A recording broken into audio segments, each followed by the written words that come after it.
આવું પણ પુત્ર હોય છે, જાતે જ જોઈ લો. આંસુ નહીં રોકાય. હેલો માંગ, હું આકાશ બોલું છું.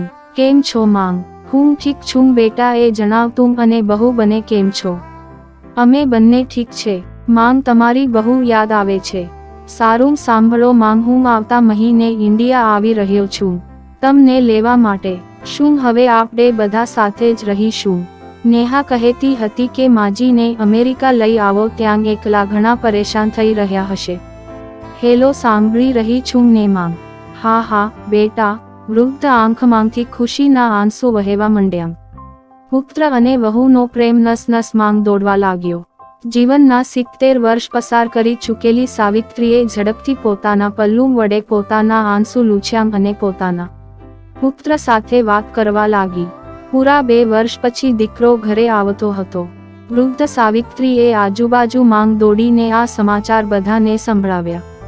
બધા ખુશ હતા કે ચાલો દીકરા અને વહુ સાથે શાંતિથી વૃદ્ધાવસ્થા પસાર થઈ જશે.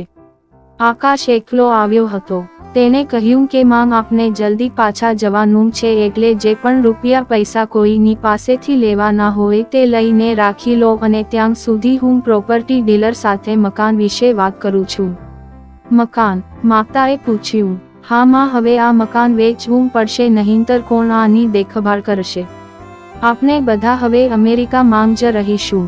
વૃદ્ધા કોઈ મકાનના ખૂણાને એવી રીતે નિહાળી રહી જાણે કોઈ અબોધ બાળકને સ્નેહ કરતી હોય. આકાશે ઉતાવળમાં અને ચોથા ભાગની કિંમતે મકાન વેચી દીધું. સાવિત્રી દેવીએ તે જરૂરી સામાન એકઠો કર્યો જેનાથી તેમને ખૂબ જ લગાવ હતો. આકાશ ટેક્સી મંગાવી લીધી હતી. એરપોર્ટ પર પહોંચતા જ આકાશે કહ્યું, માં તમે અહીં બેસો, હું અંદર જઈને સામાન ચેક કરું છું અને વિઝાનું કામ પૂરું કરીને આવું છું. ઠીક છે બેટા. સાવિત્રી દેવી ત્યાં જ પાસેની બેન્ચ પર બેસી ગયા. ઘણો સમય વીતી ગયો હતો. બહાર બેઠેલા સાવિત્રી દેવી વારંવાર એ દરવાજા તરફ જોઈ રહ્યા હતા જેમાં આકાશ ગયો હતો, પર હજી સુધી બહાર આવ્યો નહોતો. અંદર કદાચ ઘણી ભીડ હશે એમ વિચારીને વૃદ્ધ આંખો ફરી જોવા લાગી. અંધારું થઈ ગયું હતું. એરપોર્ટની બહાર ભીડ ઓછી થઈ ગઈ હતી. માજી, તમે કોને મળવા માંગો છો? એક કર્મચારીએ વૃદ્ધ મહિલાને પૂછ્યું. મારો દીકરો અંદર ગયો હતો ટિકિટ લેવા માટે. તે મને અમેરિકા લઈ જઈ રહ્યો છે, સાવિત્રી દેવીએ ગભરાઈને કહ્યું. પરંતુ અંદર તો કોઈ પેસેન્જર નથી. અમેરિકા જવાની ફ્લાઇટ તો બપોરે જતી રહી હતી. શું નામ હતું તમારા પુત્રનું? કર્મચારીએ સવાલ કર્યો.